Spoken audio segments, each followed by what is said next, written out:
So I can't give financial advice, but I'm hoping you can give me your financial advice on this case. I've actually spoken to like maybe 4 couples this month, and what's happening is the couple over here, one's earning 190k and one's on 200k, so big income. They've only got $50,000 cash, and what they're thinking about doing is they have, one of their mums, or one of them is one of the couple's mother-in-law.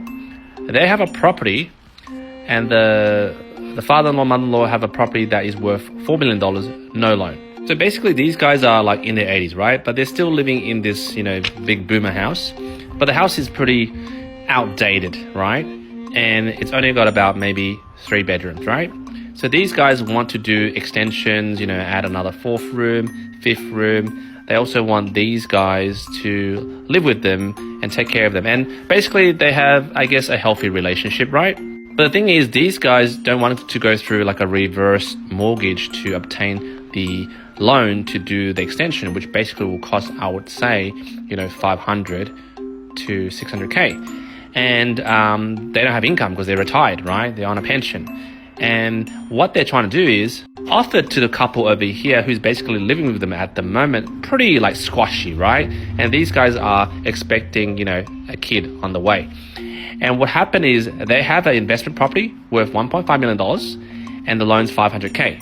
And I've worked out at 80%, which is if we were to do a refinance, which I'm helping them to get a better rate, but also the possibility of releasing equity of up to $700,000. Now, the idea is to release equity here and then use that to either knock down and rebuild this property so that becomes, double story or, triple story, so that they can accommodate these folks who are living over there and their new family with the extra kid and live happily ever after.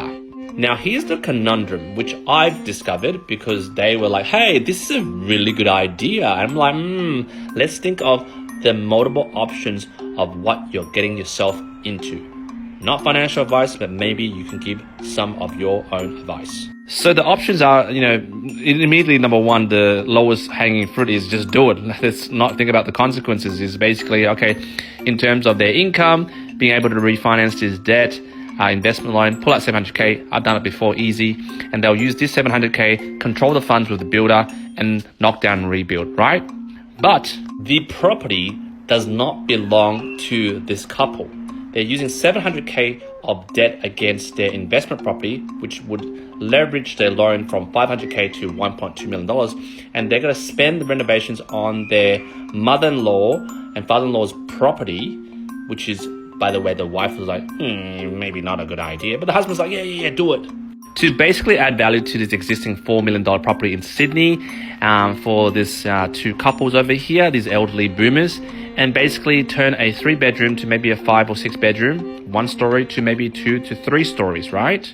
But here's the kicker to this boomer couple is that they don't only have 1 child, which the wife is married to, right? The boomer family also has 2 other kids. And apparently boomer 2 old mates over here have a will, which basically says when they cark it, which, they're in their 80s, touch wood, they will give, and obviously through estate planning, the properties to, the son and 2 other kids, which are, 32 and, I guess 40, and they both also have families and wives. But these 2 kids are not in Australia, but they're Australian citizens, but they're expats. They're like somewhere in the world, right? And think about this. If you're the couple, you pull out $700,000 of your equity from your property to build on the mother-in-law's property, which is from the wife's perspective, and, for example, 10 years later, whilst these guys kind-hearted living with, the mother-in-law or the mother, happily after all, right? Say after 10 years, these guys cark it, this property is no longer 4 or 5 or 6 million with bloody like $15 million. You reckon these 2 overseas people will be like, yeah, that's cool, keep it? No. You reckon they'll come and have a bit of a piece of the pie over here? So then how do you draw the sand in the line to say, hey, back then 10 years ago, I've contributed $700k towards that property that you guys have not a bar soap of, but because the boomers left a will to, say, everyone gets a third share, how do you draw a line of sand to say what's yours and what's not? Therefore, option 1 is very questionable, and they asked me for advice, and I said, I can't really give you advice, but hearing from my toner guys, I seriously said, yeah, it's a can of worms. So with the best intentions in mind, it's best to not get involved with the boomer's house and basically let them do what the hell they want to do with it, and just use the $700K and the extra serviceability to get a brand new land and build yourself.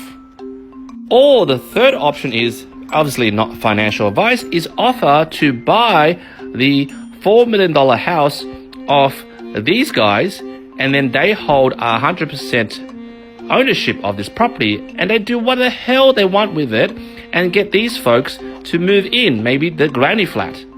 But then it opens another can of family politics where these two overseas siblings will be like, hey, well, I thought we were in the will. I thought you guys gonna stay in this property for another 10 years, cark it, and we'll get a piece of the pie. Now, as you watch this video thus far, I'm throwing this question back to you. What would you give in terms of advice to this couple? Option 1, do it, deal with the consequences later. Option 2 is don't do it, get a new loan, get a new vacant land, build yourself, mind your own business, let the folks deal with their own bloody issues and live in that creaky old house. Or option 3 is buy the boomer's house because you can afford it. Maybe they can discount the price as a gift to $2 million so you can afford it and avoid, stamp duty. But then, gotta be quiet with that. What would you do? Now, obviously, if you're a first-generation migrant, I don't want your bloody advice, because how would you know how it feels like to have a boomer dinosaur parent that owned property since the prehistoric ages where they bought it for $1 and now it's worth $10 million? How would you know how it feels? So I'm raising this question for the many generations of Aussies that's lived in Australia with very fabulous boomer parents with a lot of equity in their property. What would you do? And don't mind the pinch of saltiness in my tone. Down in the comments, let me know what you would do.